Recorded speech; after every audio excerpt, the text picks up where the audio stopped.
the subtraction of vectors. Say, for example, we have vector A, then minus vector B.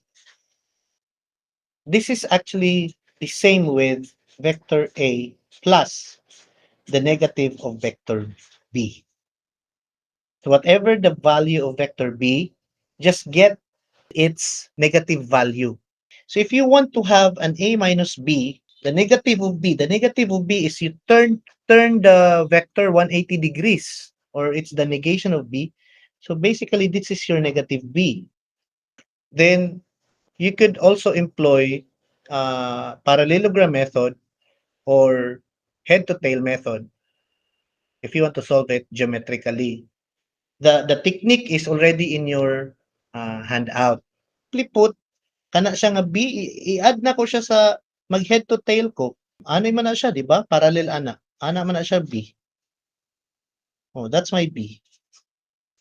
So I could still add, di ba? Mag-add daw ka sa negative B kung mag-A minus B ka. So what's the negative of B? This. Ako na siyang i-transfer diri. Head to tail method na siya. From there, I could determine my C.